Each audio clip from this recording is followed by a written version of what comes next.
I believe the next person that we have up on the agenda, Savitri will be chairing the session, but since I stand here at the moment, I will just very briefly introduce to you the Honorable Tony Gibbs. I hope many of you know him in this room. If you do not, he is the most eminent engineer that we have out of the Caribbean region. His bio is in the conference booklet which you received. It doesn't all fit, but on that note, I will ask Mr. Gibbs to please come up, and feel free to have chats with him during the coffee break, the lunch break, and at our cocktail reception this evening. Thank you. Mr. Gibbs.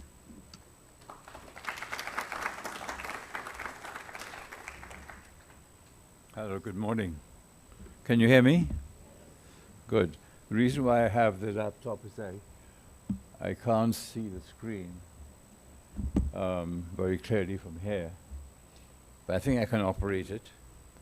The reason why I'm been chosen to talk about history is because I did my A-levels in Latin and history.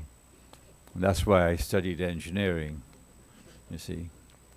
So yes, I was a classical scholar before I decided that engineering was going to be my life.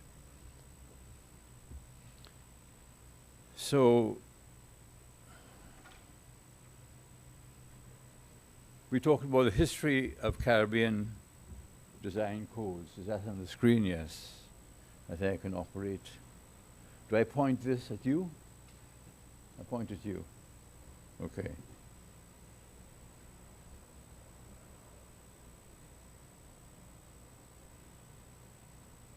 I'm pointing. I'm pressing the button. All right, okay. So I was a Caribbean person before I was a Grenadian. I've lived in 6 of the islands. I went to 10 schools in 4 of the islands. I've earned fees in all of the countries except Puerto Rico. So I've earned fees in Dutch, French, Spanish, and English-speaking Caribbean. And those fees form part of my wife's heritage, or inheritance, which I am now spending. Yeah. Over the past 50 years, we've had a series of interventions leading to standards and codes. So the codes are really laws, the standards are the technical provisions. And you can see there the list on the screen, the list of the main events affecting structural engineers. First up is the work of the Council of Caribbean Engineering Organizations, which was formed in 1969. And one of its first tasks was to seek assistance from one or more of its constituent members. The CCO has 12 constituent members, and looking around the room, I could recognize people from 4 of the constituent members: Trinidad and Tobago, Barbados, Jamaica, and St. Lucia. So are there people from any of the other countries? I don't know. Those are the ones I recognize today. So what did the CCO do? It asked the Barbados Association to produce a standard for wind loads for structural design, which it did was completed in 1970. It asked Jamaica to produce a standard for concrete and clay block masonry, and it asked Guyana to produce a standard for timber structures.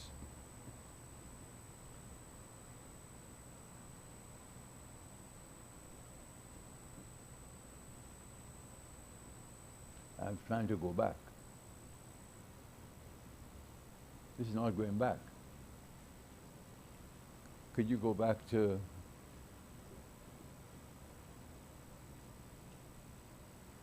when I press this button, it doesn't go back.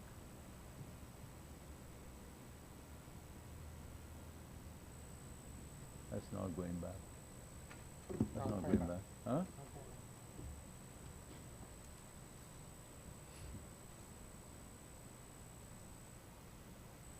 Right.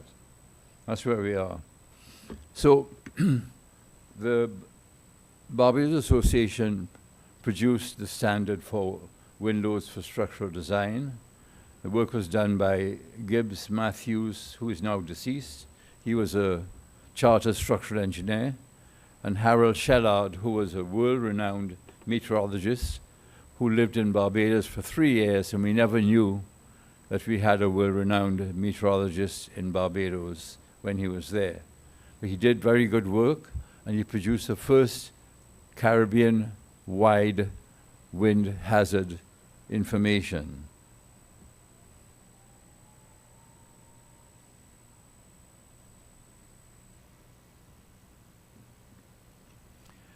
Next up was the Bahamas Building Code of 1970.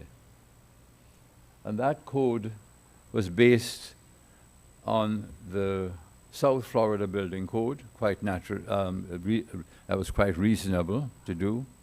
And their main consultant was Herb Saffer. You would recognize the name Saffer because he's a Saffer of the Saffir-Simpson hurricane category scale.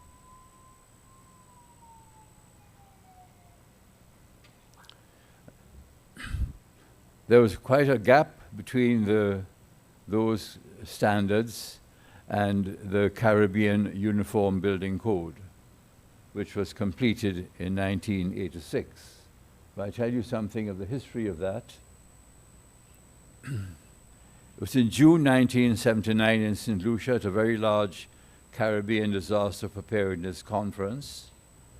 And at that conference, we had a brief meeting, and the brief meeting was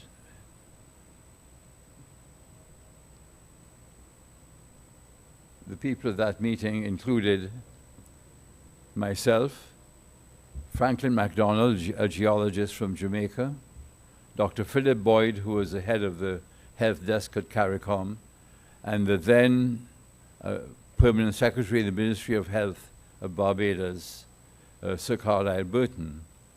And it's interesting that the sector of the economy in the Caribbean has been most interested, maybe the only sector that's been deeply involved in building standards in the Caribbean is the health sector. And I'm not quite sure why that is the case. So in July 1979, the CARICOM Ministers of Health instructed CARICOM to bring about a set of regional standards. And in 1980, Alwyn Wason from Guyana and myself went to the State Department in Washington to ask for money. And we asked for $280,000 US, and they laughed at us. They said, you can't do anything serious with only $280,000 US. But that's all we got anyway. And that was supplemented by $100,000 from CCEO and $60,000 from the Caribbean Development Bank, and I think $30,000 from CARICOM. So the team that did the work included its leader, Dr. Myron Chin from Trinidad, Alfrico Adams from Jamaica, Alwyn Wason, and Tony Gibbs. And the contents were Part 1, administration, Part 2, structural design requirements, Part 3, occupancy, fire safety, and public health requirements. There were 2 other parts, 4 and 5, which were not done, and the structural design requirements were meant to have 8 sections, but section 5 is missing. That was on foundations.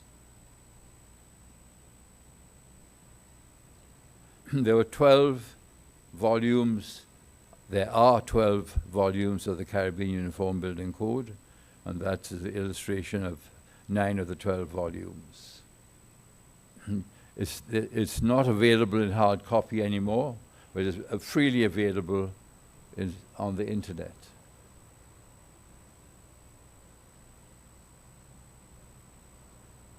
The back, I would like to go back one. Go back. Go back. Go back.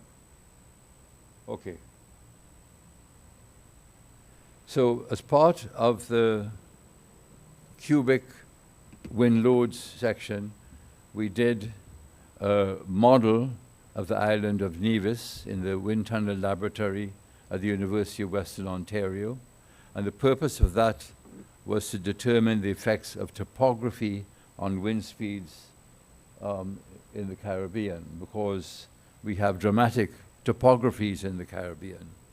And the results of that wind tunnel test indicated that when you go from the windward side to peaks or ridges and to the leeward side, the range of wind speeds is a factor of 3, from 40 on the leeward side to 120 on the peaks. These are relative values, and as you know, with a factor of 3 for wind speeds is a factor of 9 for wind forces. So topography is quite significant. And in cubic, there's a map of not of wind speeds, but of wind pressures. So cubic has basic wind pressures in kilopascals, and those wind pressures are related to a 10-minute average wind speeds. 10-minute average wind speeds. The person who headed that work at the University of Western Ontario was arguably, can you go forward one?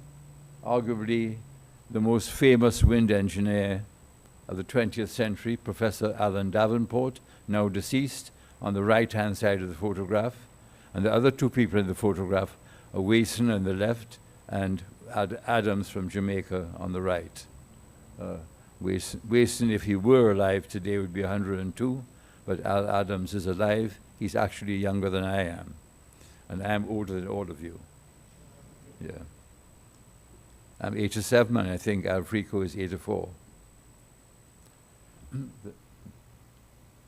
Next up is the OECS Building Code of 1992.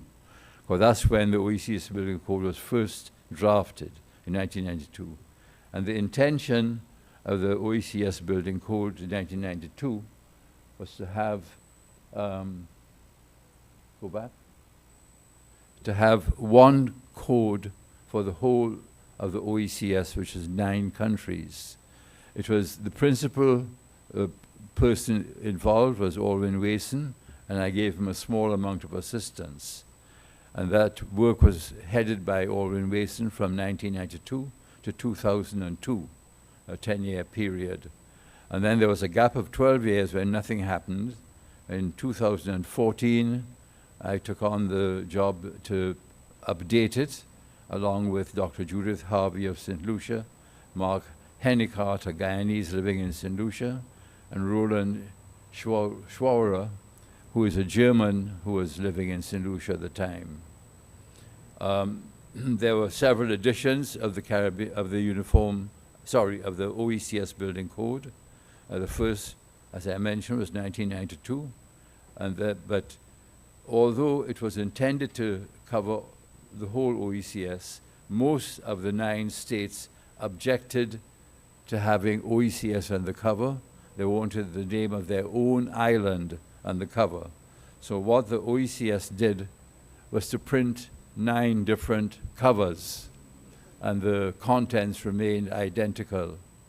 So that satisfied the 9 states. They had their name on the cover.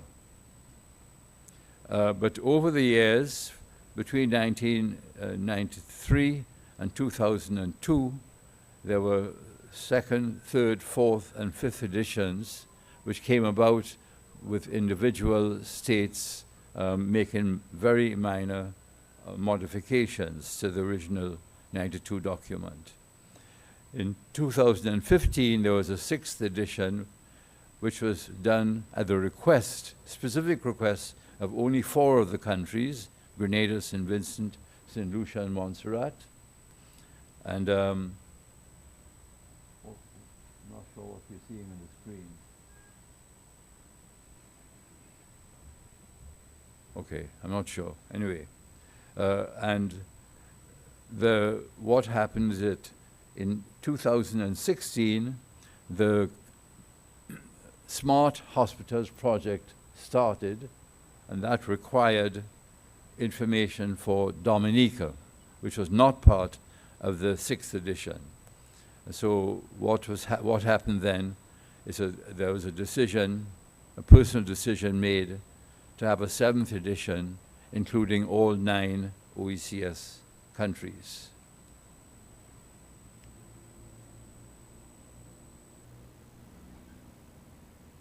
The Jamaica Building Code was, the completion of the drafting of the Jamaica Building Code was in 2007, but that was not the end of the story.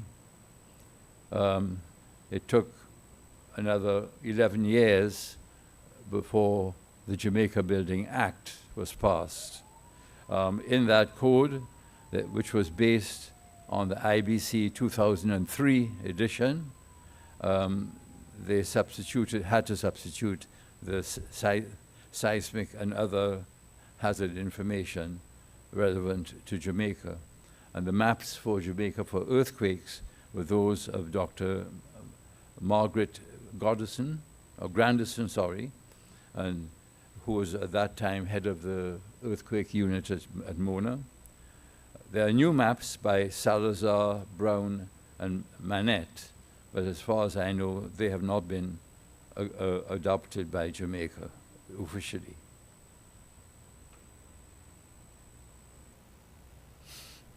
In 2008, there was a new wind hazard study for the entire Caribbean region. And that study was done by Dr. Peter Vickery and Wadhera. Peter Vickery is regarded as being the specialist in this area in North America. He does the work for the American Society of Civil Engineers standards each year, and we were fortunate to have him do the work in 2008 for the Caribbean. And this project was headed by Dr. Dana Van Alphen, who's a fellow of the institution, an honorary fellow of the Institution of Structural Engineers, one of only less than 60 honorary fellows in the entire 116-year history of the institution. So it's a very small group of people who have been made honorary fellows of the institution. Another one of the honorary fellows that you might know was Sir Sridath Ramphal, who was Secretary General of the Commonwealth for several years, and who died very recently in Barbados. The funding was provided by USAID because of the persuasion of Julie Leonard, now deceased, and I managed the project. And that project produced wind hazard maps for the entire Caribbean for 4 different return periods, 50, 100, 700, and 1700-year return periods. Now, as you know, many of our traditional standards are based on the 50-year return period.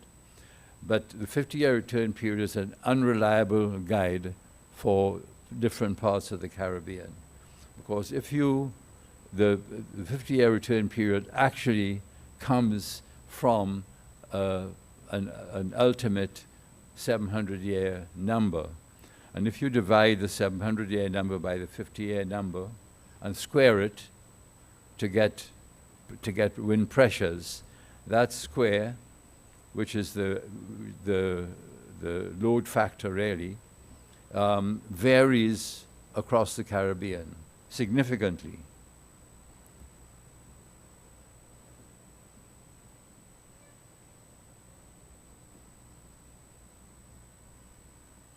What do we have on the screen? What year?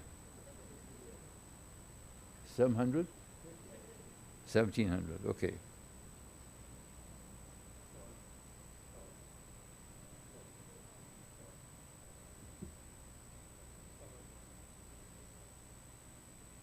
Right.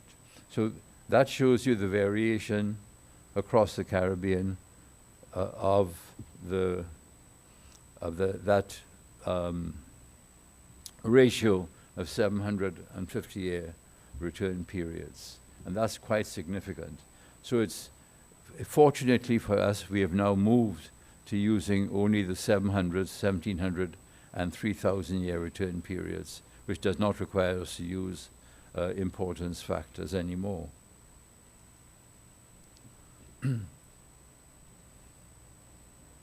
Interestingly enough, that characteristic of meteorology in the Caribbean was first came to my attention without an explanation by Norris Helliwell in 1971, who caused us to change a certain table in our 1970 version of the wind loads for structural design, and produced new graphs in 1982 version. And then in 1997, Chris Geertz of the Netherlands did much the same thing without explanation for the Netherlands Antilles, but it was Peter Vickery who explained it clearly to me in 2008. Let's move on from that to climate change.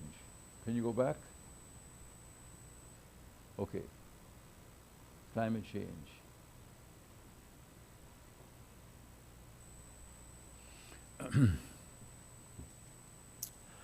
The first hurricane ever recorded in the South Atlantic was in 2004. A hurricane going into Brazil. That's the first time in the history of the world that a hurricane was recorded in the South Atlantic. That same year, when Hurricane Ivan was approaching Grenada, the National Hurricane Center website described it as the most intense hurricane ever recorded so close to the equator in the North Atlantic. 4 years later, in Cuba, there was a world surface wind gust recorded at Paso Real de San Diego on the western side end of Cuba due to Hurricane Gustav. And that recorded gusts of 340 kilometers per hour, 211 miles per hour.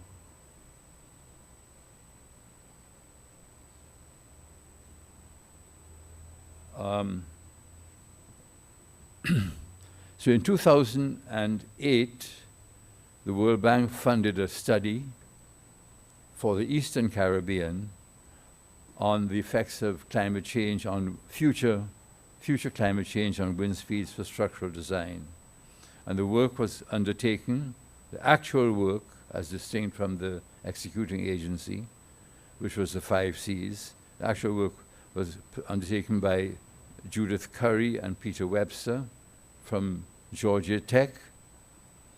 And you can see there on this map how the Atlantic has warmed over the past several decades. The green area was the warm Atlantic from 1920 to 1925.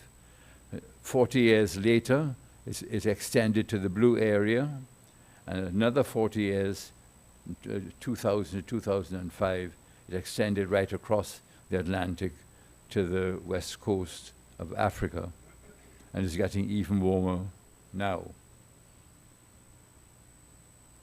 And the results of that study indicated that the combination of greenhouse warming and natural variability will produce unprecedented tropical cyclone activity in the coming decades. That study was done in 2008. So we are beginning to see the effects of climate change in recent hurricane activity already. It was not just an academic study for no practical purpose, because out of it came those graphs which indicate the factors that we have to increase our historic wind speeds by to accommodate future climate change. So for most buildings in any community, we have to increase the wind speeds by 13%.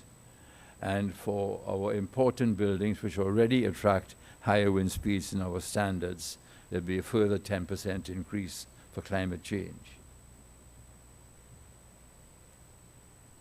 Now, whenever you're talking about wind speeds, whenever someone mentions a wind speed to you, you must ask them, over what period was it averaged? And if they can't tell you that, then the wind speed that they have mentioned to you is meaningless. A wind speed without an averaging period is a meaningless number.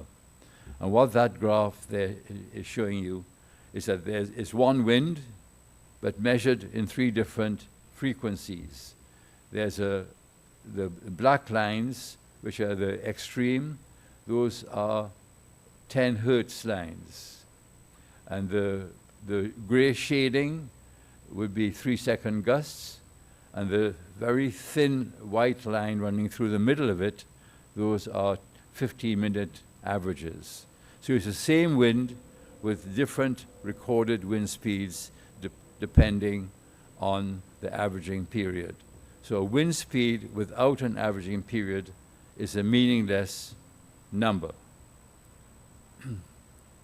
And of course, there are methods for converting a wind speed over one particular averaging period to a wind speed over another averaging period. And the first published work of this nature was done by Durst, an Australian, in 1960 it was. And his work, shown in the graph there in the thick line, was replaced briefly by some later work by Creer and Marshall. Creer is now was working under Marshall. Marshall is now deceased, and that was in the ASCE 7 document for one edition, and then it was debunked by Peter Vickery, and they moved back to Durst. But now they're going to be moving from Durst to EDSU, which is the Engineering Science Data Unit in the UK, because EDSU has produced those dotted lines, those dotted graph, specifically for hurricane regions, which is what we are particularly concerned about. Rainfall intensities. Well, we don't have much information suitable for engineers. The CDB commissioned a study from by H.R. Wallingford of the UK and paid them hundreds of thousands of US dollars to do it. And H.R. Wallingford looked at the data in the Caribbean and said, we can't do it do very much with this data, but we still want the $200,000. So they did IDF curves for 5 countries, and they also did flood hazard maps, which we didn't want, for 3 of those 5 countries. And that's all they did. And they walked away. So that's a big missing set of data for the Caribbean. Now we move on to earthquakes and the Caribbean probabilistic seismic hazard information. Well, we have good information for the Eastern Caribbean, thanks to a 2010 study by the Seismic Research Center and the U Center from Pavia in Italy, and all funded by the municipality of Milan. The coordinators were Michele Calvi and myself, and that information is still the current information for the Eastern Caribbean. So that's the Eastern Caribbean information. That's for the 475-year return periods which is the basis for cubic. So we need that information for cubic. And for Trinidad in a bigger scale, that's also 475-year return period. Peak ground accelerations. Those are peak ground accelerations. And the peak ground acceleration is the ground acceleration at 0 seconds. But the ASC 7 document requires not, go back 2 or 3 slides. More, back. Right. The peak ground acceleration is unsuitable for ASC 7, which requires the 0.2 second and the 1 second spectral accelerations, which we have for the Eastern Caribbean, and of course we have it for Trinidad and Tobago as well. Trinidad as well, not Tobago. That's Trinidad.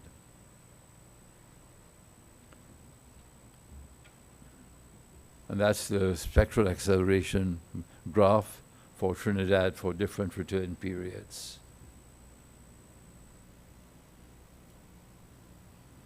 The OECS building code was revised and the 7th edition came out in 2016. And that covers all 9 OECS countries. It includes updated information on the wind hazard. The updated information was based on the Peter Vickery 2008 values. And it has updated information on the seismic hazard from a variety of studies, including the U-Center study, but that was only for the Eastern Caribbean. We had other studies for the other parts of the Caribbean to update that information. So those are cubic values. But in the OECS building code, it allows you to use other building codes and provides the values for the other building codes, also updated to the latest information.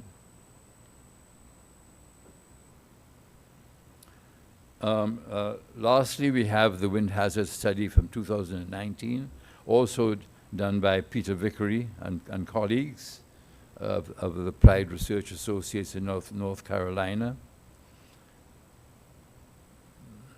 And that's available online, but has not yet been incorporated in any regional building code. It provides very detailed information for Trinidad for the 300, 700, 1700, and 3,000-year return periods. So for most of the buildings, you use the 700-year numbers, and for critical facilities like hospitals, you use the 1700-year numbers. And if you have chemical plants, or when you build your nuclear power station, it's going to be so important with respect to loss of life when it's damaged that you use a 3,000-year return period. I'm taking this opportunity to talk a little bit about another bit of area of confusion. There's a Saffir-Simpson hurricane category scale, which is very popular in the media, and it's also very useful for emergency managers, and that it is really meant for emergency managers. That's what it's meant for. It's not meant for engineering design purposes. However, since it's so commonly used in the media, it's interesting, it's useful to have the equivalent 3-second gust information and 1-minute average information over water and over land for the various Saffir-Simpson categories. So there you have it there. And Saffir-Simpson are 2 real people, actually. There's Herb Saffir and Dr. Simpson. And if you go back 1, Dr. Simpson is on the extreme left, and Saffir is in the middle of the picture. And there's the youngest person there is on the extreme right. Yeah. 8 to 7 years old, that's right. Okay. So that's it. So that's all I have to say.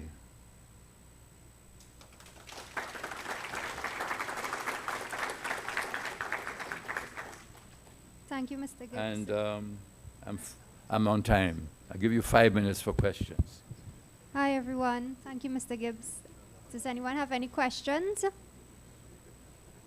There's one question in the back there. Karen, after. Thanks for the presentation. Dr. Gibbs, what happens with all of this wonderful information that you have collected over your lifetime? I can't hear you. I said, what happens with all of the wonderful information that you've collected over your lifetime? And how can it be made available to engineers to practice? Could someone help me? It was not clear. What are you going to do with all the information that you have? What do you do with that information? And how you plan to share it with the All of the practicing Caribbean engineers? All of the information I've shown there is freely available on the internet. Yeah. All of it. All of it freely available on the internet. And much of it, all of the wind and earthquake information and the little bit of IDF information for rainfall is already incorporated in 9 of the 17 Commonwealth Caribbean countries' building codes. As you know, Trinidad is unique. It's the only one of 17 Commonwealth Caribbean countries that does not have a national building code. Barbados also has a unique position. Barbados is the only one of 17 Commonwealth Caribbean countries that officially does not control the standards of buildings. So we have a lot of work to do. Yeah. But what you're indicating is that we have a lot of work to do to inform people that the information is freely available. Yes, sir. Karen, go ahead, please. Yeah, my question or actually commentary was along the same lines as the one made by Ms. Mackenzie. The issue in the Caribbean particularly, for example, some of the things that you presented are well-known problems. For example, the return period issue was addressed in the ASE 710 edition. We have since had a ASE 716 and now there's a ASE 722. But our Ministry of Works in Trinidad and Tobago is asking for ASE 705. But yet we have information on wind standards, speeds for 700 and 1700 years, but we are still stuck in 05 wind speeds when submitting to statutory agencies. My challenge to the room is around the siloed nature of work in the Caribbean, meaning that the issues are well known, for example, to our Bureau of Standards here in Trinidad and Tobago, right? The example on wind, also in ASE 710, there was a change on the actual maps. They moved away from uniform hazards to more or less uniform probability of collapse. And to me, we have been very static in the Caribbean in terms of the implementation of improvements in knowledge as it relates to hazards, because these studies are quite siloed. So for example, if you are a consultant for PAHO, right, you would know, you would be given the information, okay, use a 1700, 700 year AC 710, but if I now have to do, if it's a PAHO hospital being designed in Trinidad, when I make a statutory application to my ministry, I have to do calculations for the 05 edition. So I think it was really a challenge. What do we do in the Caribbean to remove that siloed nature of knowledge? Meaning that, as he was pointing out there, the information is on the internet, but why is it not something that's implemented across, as statutory requirements for engineers to practice? So what you get happening is very different applications of the standard. So one company down the road does 05, Another company tries to be progressive and gets information on the internet and design to a 16 standard, and they have two different designs for in the same location, in the same locality. So, and and that's in Trinidad, right? And you see, the problem becomes exacerbated sometimes when you go in other Caribbean regions, and there's no data actually by which you could actually design. So that has been my experience, and I think, I don't know what your thoughts are in terms of how could we move away from that siloed nature of knowledge, where there's a different localized repositories of the information, but it's not getting to the practitioners. I think that's a challenge, in my opinion, within the Caribbean. So it's more of a commentary and to kind of hear your thoughts on it as well. I don't really think I have the answers to your questions, because those are, in a sense, have to do with politics. You know, I attended two very important meetings in the past 3 weeks. One was on the 3rd of October, brought about by the British government, included the World Bank, Inter-American Development Bank, Caribbean Development Bank, United States Agency for International Development, the Canadian International Development Agency, the CARICOM Secretariat, and it lasted 7.5 hours. And there are two things they did not want to talk about. By the way, the title of the meeting was Resilient Infrastructure.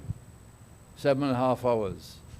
That included half an hour for lunch. There are two things they did not want to talk about at all. One was standards, and the other was maintenance. Every time I open my mouth and use the word standard or maintenance, they change the subject. There was zero. Then the second meeting took place on the 15th of October. That's last week. About 200 people, included a prime minister, included the acting president of the Caribbean Development Bank, and then all the other big shots internationally and so on, 200 people. The first thing, it had to do with Hurricane Ivan and what was done in the 20 years following Hurricane Ivan, which caused losses in Grenada and Cayman of 180% of the GDPs of those two countries, 180%. And there were two major panel discussions, and there was no allowance for intervention from the floor. And nobody, for 3 hours, in the panels discussed anything about standards or about reducing the vulnerability of the countries.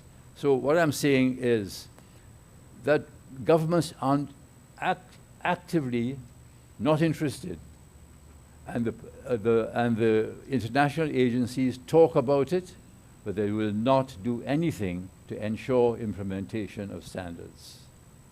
Mr. Gibbs. We have time for 2 more questions, very quickly. Thank you. Listen, thank you. A remarkable body of work, unbelievable body of work. And I have quite one question to ask. In the predictions for the effect on hurricanes, wind speeds due to climate change, you went to what period in the future did you go to? And what do you predict beyond that? Beyond what? Well, how far did your predictions for the increase in wind speeds go?